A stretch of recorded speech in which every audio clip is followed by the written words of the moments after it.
Bollywood silver screen presenting lion. इस कहानी की शुरुआत में एक बच्चे को दिखाया जाता है जिसका नाम सरू है। सरू अपने बड़े भाई गुड्डू के साथ ट्रेन में कोयला चोरी कर रहा होता है। दरअसल ये लोग बहुत गरीब हैं, इन्हें अपनी गुजर बसर के लिए चोरी करनी पड़ती है। ये दोनों ट्रेन से बहुत सारा कोयला चोरी करते हैं और उस कोयले को एक दुकान में बेचने के लिए जाते हैं। उसी दुकान में जलेबियाँ भी बन रही होती है। सरू अपने बड़े भाई से कहता है कि मुझे जलेबी खानी है। उसका बड़ा भाई कहता है कि एक दिन मैं तुम्हें जलेबी ज़रूर खिलाऊंगा। उसके पास इतने पैसे नहीं हैं कि वो अपने छोटे भाई को जलेबियाँ खिला सके। सरू कहता है कि एक दिन हम दुकान की सारी जलेबियाँ खरीद लेंगे। अब कोयले के बदले में थोड़ा सा दूध दिया जाता है और ये दोनों भाई खेलते हुए अपने घर वापस पहुँच जाते हैं, जहाँ पर सरू और गुड्डू की एक छोटी बहन भी है। ये तीनों अपनी माँ के साथ रहते हैं। सरू की माँ अपने दोनों बच्चों से पूछती कि वो दूध कहाँ से लेकर आए, लेकिन वो इस बात का कोई भी जवाब नहीं देते। उसी रात को सरू का भाई गुड्डू काम पर जा रहा होता है। सरू कहता है कि मैं भी तुम्हारे साथ काम पर चलूँगा। उसका भाई कहता है कि तुम मेरे साथ नहीं चल सकते क्योंकि काम पर बोरियां उठानी पड़ती है और इस काम के लिए तुम बहुत छोटे हो। सरू अपने सिर के ऊपर चेयर उठाकर दिखाता है, साथ ही साथ वो साइकिल भी उठाने की कोशिश करता है। सरू कहता है कि मैं कोई भी काम कर सकता हूँ। सरू की जिद करने पर उसके भाई को उसे अपने साथ ले जाना पड़ता है। ये दोनों के दोनों एक ट्रेन स्टेशन पहुँचते हैं। सरू अपने भाई गुड्डू की गोद में ही सो जाता है। उसका भाई उसे उठाने की कोशिश भी करता है पर सरू बहुत छोटा है, उसे बहुत नींद आ रही होती है। वो कहता है कि मुझे सोने दो। सरू का भाई गुड्डू उसे एक बेंच पर लिटा देता है और कहता है कि मैं कल सुबह काम कर कर वापस लौट जाऊंगा, तुम यहीं पर रहना। जाने से पहले सरू अपने भाई को कहता है कि जब तुम लौटोगे तो जलेबी लेकर आना। वो कहता है कि ठीक है। सरू कहता है 2000 जलेबियाँ। इसके बाद उसका भाई गुड्डू काम पर चला जाता है। कुछ ही देर बाद जब रात और भी गहरी हो जाती है, स्टेशन पूरी तरह से खाली हो जाता है। इस पूरे स्टेशन पर सिर्फ एक ही बच्चा होता है और वो होता है सरू। सरू वहीं प्लेटफॉर्म पर खड़ी एक ट्रेन में जाकर बैठ जाता है। कुछ ही देर बाद उसे नींद आ जाती है। सुबह जब उसकी नींद खुलती है तो ट्रेन चल रही होती है। सरू ये देखकर घबरा जाता है और ट्रेन में चारों तरफ भागता है। वो अपने भाई को आवाज़ भी देता है, साथ ही साथ वो ट्रेन के दरवाजे खोलने की भी कोशिश करता है पर दरवाजे पूरी तरह से लॉक्ड होते हैं। इसीलिए ट्रेन के कई बार रुकने के बाद भी वो ट्रेन से बाहर नहीं निकल पाता। ट्रेन की बोगी पूरी तरह से खाली है। सरू भूखा प्यासा इस ट्रेन में फंस चुका है। कुछ दिन का सफ़र तय करने के बाद ट्रेन कलकत्ता वेस्ट बंगाल पहुंच जाती है, यानी सरू के घर से 1600 किलोमीटर दूर। सरू मध्य प्रदेश के खांडवा डिस्ट्रिक्ट से है। वो स्टेशन पे उतरता है जहाँ पर बहुत ज़्यादा भीड़ होती है। वो टिकट काउंटर पर जाता है और कहता है कि मुझे अपने घर जाना है, पर यहाँ पर सब बंगाली में बात कर रहे होते हैं। सरू को किसी की बात समझ में नहीं आती। वो वहीं स्टेशन पर बैठे अपने जैसे कुछ बच्चों के साथ जाकर बैठ जाता है जिनके पास कोई भी घर नहीं होता। और कुछ ही देर बाद यहाँ पर कुछ लोग आते हैं जो उन बच्चों को उठाकर अपने साथ ले जा रहे होते हैं। सरू किसी तरह से वहाँ से भाग जाता है और वो एक बार फिर से रात के अंधेरे में इस बड़े शहर में पूरी तरह से अकेला है।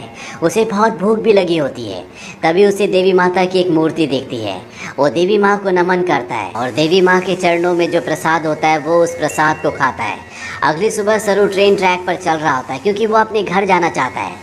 तभी यहाँ पर एक औरत आती है जिसका नाम नूर होता है। वो सरू से पूछते कि तुम्हारा घर कहाँ है। वो कहता है कि गणेश तल्ले। ये मध्य प्रदेश में इतना छोटा गांव होता है जिसके बारे में किसी को कुछ नहीं पता होता। नूर उसे अपने घर ले जाती है, उसे खाना खिलाती है, नहलाती है। वो कहती है कल सुबह एक आदमी आएगा जो तुम्हारी मदद करेगा, वो तुम्हें तुम्हारी मम्मी से मिलवा देगा। अगली सुबह यहाँ पर रामा नाम का एक आदमी आता है। वो सरू की पूरी बॉडी चेक करता है और नूर को धीरे से कहता है कि तुमने बहुत अच्छे से काम किया। उन्हें ऐसी लड़के की तलाश थी। सरू को इन दोनों पर शक हो जाता है, इसीलिए मौका देखकर इस घर को छोड़कर भाग जाता है। सरू अपने कई दिन हावड़ा ब्रिज के आसपास गुजारता है। उसे हमेशा अपनी मम्मी की याद आती है कि किस तरह से उसकी मम्मी पत्थर तोड़ा करती थी और वो अपनी मम्मी की मदद किया करता था। सरू अपनी मम्मी से बहुत प्यार करता है पर अब वो यहाँ से 1600 किलोमीटर दूर है जिसके बारे में सरू को कुछ भी नहीं पता। सरू को इसी तरह से यहाँ पर 2 महीने बीत जाते हैं और एक सुबह जब बारिश हो रही होती है तो वो एक कैफ़े के बाहर बैठा होता है। कैफ़े के अंदर एक लड़का कॉफ़ी पी रहा होता है और बाहर से सरू उसकी नकल उतार रहा होता है। वो लड़का बाहर आता है और सरू को कुछ खाने के लिए देता है। इसके बाद वो सरू को अपने साथ पुलिस स्टेशन ले जाता है। वो बताता है कि इस लड़के को बांग्ला बोलनी नहीं आती है, हिंदी में बात करता है। जब मैंने इससे पूछा कि कहाँ से है तो इसने बताया कि ये गणेश तल्ले से है। इस जगह के बारे में ना लड़के को ना ही पुलिस वाले को कुछ पता होता है क्योंकि ये मध्य प्रदेश में एक बहुत छोटा सा गांव है। लड़का सरू से उसकी मम्मी का नाम भी पूछता है, सरू कहता है कि मेरी मम्मी का नाम अम्मी है। दरअसल उसे अपनी मम्मी का नाम नहीं पता होता। पुलिस उसके पेरेंट्स को ढूंढने की बहुत कोशिश करती है, पर सरू के घर का, उसके गांव का, उसके परिवार का कुछ भी पता नहीं चलता। इसीलिए पुलिस उसे एक अनाथ आश्रम में भेज देती है। सरू 3 महीने वहां पर गुजारता है और 3 महीने के बाद सरू से एक लेडी मिलने आती है जिसका नाम मिसेस सूद होता है। वो सरू को बताती है कि पिछले 3 महीनों से हम तुम्हारी अम्मी को, तुम्हारे परिवार को ढूंढने की कोशिश कर रहे हैं, पर कुछ भी पता नहीं चला। हमने न्यूज़पेपर में इश्तिहार भी दिया, जिस न्यूज़पेपर को हर रोज़ 1.5 करोड़ लोग पढ़ते हैं, पर इसका भी कोई फ़ायदा नहीं हुआ। सरू कहता है कि मेरा घर यहाँ से बहुत दूर है, मैं अपनी अम्मी के पास, गुड्डू के पास जाना चाहता हूँ। मिसेस सूद कहती है कि हमने हर जगह तलाश करने की कोशिश की, अब इंतज़ार का कोई फ़ायदा नहीं है। एक ऑस्ट्रेलियन कपल है जो तुम्हें अडॉप्ट करना चाहता है, वो बहुत अच्छे लोग हैं, उनके साथ तुम बहुत खुश रहोगे, तुम्हें ऑस्ट्रेलिया जाना होगा।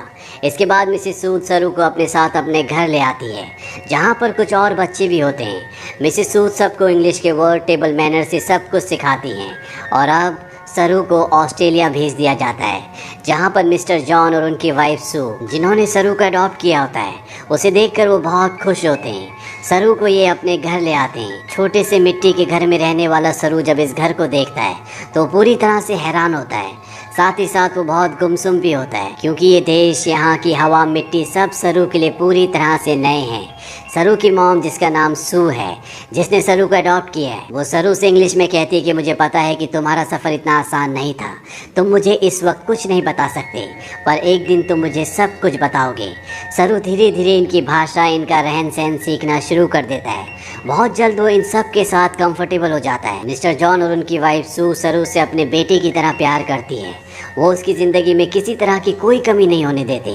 1 साल बाद ये एक और बच्चे को अडॉप्ट करते हैं जो इनके साथ एडजस्ट नहीं हो पाता। वो अपने आप को नुकसान पहुंचाना शुरू कर देता है, पर मिस्टर जॉन और उनकी वाइफ इस बच्चे को कंट्रोल करने की, समझाने की कोशिश करते हैं, क्योंकि वो इसकी मदद करना चाहते हैं। उसी रात को मिसेस सू रो रही होती है।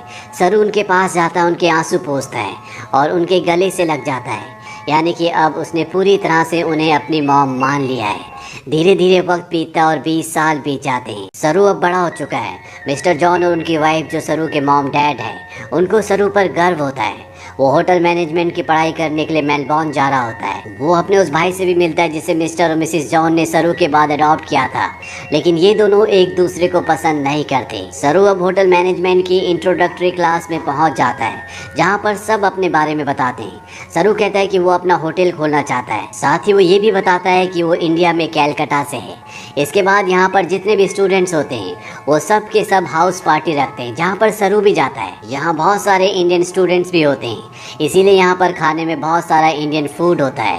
और सरू जब वहाँ पर जलेबियाँ देखता है तो उसे बचपन का वो लम्हा याद आ जाता है, जब उसने अपने भाई गुड्डू से जलेबी खाने के लिए कहा था और जवाब में उसके भाई गुड्डू ने कहा था कि वो उसे जलेबी ज़रूर खिलाएगा। सरू ने कहा था कि एक दिन वो सारी जलेबी खरीद लेंगे। सरू को जब ये लम्हा याद आता है तो उसकी आंखों में आंसू आ जाते हैं और वो अपने दोस्तों को बताता है कि वो कैलकाटा से नहीं है, वो किसी और जगह से है। बचपन में वो खो गया था, वो एक ट्रेन में बैठ गया था और जब ट्रेन रुकी तो वो कैलकाटा पहुंच गया था। यहाँ पर एक लड़का उससे पूछता है कि वो ट्रेन में कितने दिन तक था। सरू कहता है 2-3 दिन तक। वो लड़का उसके गांव का नाम पूछता है। सरू कहता है गणेश तले, लेकिन सरू को अब ये भी नहीं पता कि वो अपने गांव का नाम अच्छे से प्रोनाउंस कर पा रहा है कि नहीं, क्योंकि उसे हिंदी बोलनी नहीं आती। वो अब सिर्फ इंग्लिश बोल सकता है। यहाँ पर एक लड़का उसे कहता है कि कैलकाटा के हावड़ा ब्रिज से, जहाँ पर तुम बचपन में पहुँचे थे, अगर वहाँ से हम टाइम और ट्रेन की स्पीड को कैलकुलेट करें और वापस जाएं तो हम तुम्हारे गाँव के आसपास के रेडियस में पहुँच सकते हैं। यहाँ पर एक लड़की उसे गूगल अर्थ के बारे में बताती है। वो कहती है गूगल अर्थ के सहारे तुम दुनिया की किसी भी जगह को ढूंढ सकते हो, पर सरू इस बारे में और ज़्यादा बात करने से मना कर देता है। इसके बाद ये पार्टी से निकल जाते हैं। सरू के साथ एक लड़की भी होती है जिसका नाम लूसी होता है। ये दोनों एक दूसरे की तरफ अट्रैक्टेड होते हैं, इसीलिए रात को ये दोनों एक दूसरे के फिजिकली बहुत क्लोज हो जाते हैं। अगली सुबह जब सरू उठता है तो उसे अपने पेरेंट्स की, अपने घर की, अपने गाँव की याद आती है। उसे एहसास होता है कि उसके खो जाने के बाद उसकी मॉम, भाई बहन उसके लिए कितना परेशान हुए होंगे। इसीलिए वो गूगल अर्थ एप्लीकेशन के जरिए, साथ ही साथ स्टेशन से अपने घर की जो दूरी होती है उसकी कैलकुलेशन करके हर तरह से अपने गांव गणेश तले को ढूंढने की कोशिश करता है, पर उसकी सारी कोशिश पूरी तरह से बेकार हो जाती है। धीरे धीरे वक्त बीतता और 3 साल बीत जाते हैं। लूसी का और सरू का रिश्ता अब और भी गहरा हो चुका है। ये दोनों एक दूसरे से बहुत प्यार करते हैं। पर सरू आज भी अपने परिवार के लिए परेशान है। उसे कई बार अपने भाई की छवि दिखती है। उसे एहसास होता है कि उसका भाई उसे कह रहा है कि उसे घर चले जाना चाहिए। सरू अपने परिवार की यादों में उन्हें ढूंढने में इतना खोया होता है कि धीरे धीरे वो लूसी से अलग हो जाता है। वो लूसी से कहता है कि तुम मुझसे बेहतर इंसान डिजर्व करती हो। लूसी और सरू अलग हो जाते हैं। कई महीनों के बाद लूसी को सरू जब एक दिन एस्केलेटर पर देखता है तो वो उससे बात करता है। वो लूसी से कहता है कि वो उसे बहुत मिस करता है। इसके बाद एक बार फिर से दोनों एक दूसरे के बहुत क्लोज आ जाते हैं। लूसी सरू से कहती है कि तुम्हें अपनी मॉम के पास जाना चाहिए, उन्हें तुम्हारी ज़रूरत है। सरू अपनी मॉम के पास जाता है जिनकी तबीयत ख़राब होती है। सरू को आज तक ये लगता था कि उसकी मॉम ने उसे इसलिए अडॉप्ट किया क्योंकि वो कभी माँ नहीं बन सकती। पर सू सरू को बताती है कि मैं माँ बन सकती थी, पर मैंने और तुम्हारे डैड जॉन ने डिसाइड किया था कि हम 2 बच्चों को अडॉप्ट करेंगे क्योंकि इस दुनिया में बहुत सारे ऐसे बच्चे हैं जिन्हें माँ बाप की, परिवार की ज़रूरत है। वो सरू को अपने बचपन का एक एक्सपीरियंस भी बताती है। वो कहती है कि मेरे डैड बहुत ज़्यादा अल्कोहल पीते थे, वो एक अच्छे इंसान नहीं थे। मैं हमेशा डरी डरी रहती थी और एक दिन जब मैं अपने घर के पीछे गई तो मैं चाहती थी कि धरती मुझे निगल ले। तभी मुझे खेत की दूसरी तरफ एक बच्चा दिखा जिसकी ब्राउन स्किन थी और अगले पल वो बच्चा मेरी साइड में खड़ा था। उस पल मुझे एहसास हो गया कि अब मेरी ज़िंदगी में सब कुछ ठीक होगा। फिर तुम और तुम्हारा भाई मेरी ज़िंदगी में आए, लेकिन अब तुम मुझसे बात नहीं करते, मुझे तुम्हारी ज़रूरत है। सरू को यहाँ पे एहसास होता है कि उसे अपनी मॉम का साथ देना चाहिए और साथ ही वो अपनी बायोलॉजिकल मदर को भी ढूंढना चाहता है, अपने भाई को ढूंढना चाहता है। इसीलिए एक बार फिर से वो गूगल अर्थ पर अपने गांव को ढूंढने की कोशिश करता है और जब वो इंडिया के अलग अलग हिस्सों को जूम करके देखता है तो उसे वो जगह दिख जाती है जहाँ पर उसकी मॉम पत्थर तोड़ा करती थी। इसके बाद वो धीरे धीरे आसपास के पूरे एरिया को सर्च करता है और उसे अपना गाँव, जिसका नाम गणेश तलाई है, वो मिल जाता है। उसे पता चल जाता है कि उसका गाँव मध्य प्रदेश के खांडवा डिस्ट्रिक्ट में है। इस बात से बहुत खुश होता है। वही बात लूसी को और अपनी मॉम को भी बताता है। उसकी मॉम भी उसके लिए बहुत खुश होती है क्योंकि उसकी मॉम और उसके डैड चाहते हैं कि वो इंडिया जाकर अपने परिवार से मिले। सरू अब भारत आ जाता है और वो उस जगह पहुंच जाता है जहां पर उसने अपना बचपन बिताया था। वो धीरे धीरे बचपन की यादों से आगे बढ़ता हुआ उस घर तक पहुंच जाता है जहां पर बचपन में वो अपनी मॉम, अपने भाई और अपनी बहन के साथ रहा करता था। पर अब इस घर में कोई भी नहीं रहता। वो आस पड़ोस से पूछने की कोशिश भी करता है पर उसकी भाषा किसी को भी समझ नहीं आती और ना ही अब वो हिंदी समझ सकता है। तभी वहाँ पर एक आदमी आता है जिसे इंग्लिश आती है। सरू उसे अपने भाई का और अपनी बहन का नाम बताता है। उससे पूछता है कि जो परिवार पहले इस घर में रहता था अब वो कहाँ चला गया, पर वो आदमी उसकी बात का जवाब नहीं देता, वहाँ से चला जाता है। पर कुछ ही पलों के बाद वो लौट कर आता है और सरू को इशारा करता है। सरू जब उस तरफ जाता है तो वो देखता है कि सामने से एक बूढ़ी औरत आ रही होती है और ये औरत और कोई नहीं बल्कि वो होती है जिसकी गोद में सरू ने अपना बचपन बिताया था। ये उसकी बायोलॉजिकल मॉम होती है। वो उनके गले लगकर बहुत रोता है। सरू की मॉम आज तक इस गांव को छोड़कर इसीलिए नहीं गई थी क्योंकि उसे यकीन था कि एक दिन उसका बेटा लौटकर ज़रूर आएगा। सरू की बहन भी यहाँ पर होती है। वो अपनी बहन को अपने गले से लगा लेता है पर सरू अपने भाई से मिल नहीं पाता। उससे पता चलता है कि जिस रात वो अपने भाई के साथ काम पर गया था पर सरू को नींद आ रही थी, इसीलिए उसके भाई ने उसे बेंच पर सुला दिया था। और जब उसका भाई जा रहा था तो सरू ने अपने भाई से कहा था कि सुबह जलेबी लेकर आना। उसी रात को उसके भाई गुड्डू की एक ट्रेन दुर्घटना में मृत्यु हो गई थी। यानी कि एक माँ ने एक ही रात में अपने दोनों बेटों को खो दिया था। पर उसकी उम्मीद, ईश्वर पर उसकी आस्था थी जो इतने सालों तक वो अपने छोटे बेटे सरू का इंतजार करती रही और आज 25 सालों के बाद उसका बेटा वापस लौट आया।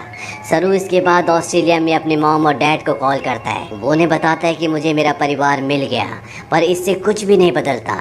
आज भी आप मेरे लिए वही हो जो पहले थे, आप मेरे मॉम डैड हो। इसके बाद सरू उन सभी जगहों पर जाता है जहाँ पर वो अपने भाई के साथ खेला करता था और इन जगहों पर जाकर उसे अपने बचपन की याद आ जाती है जब वो इन्हीं रास्तों पर अपने भाई के साथ चला करता था। सरू को यहाँ पर एक और बात पता चलती है कि उसका नाम सरू नहीं बल्कि शेरू है, जिसका मतलब होता है लायन।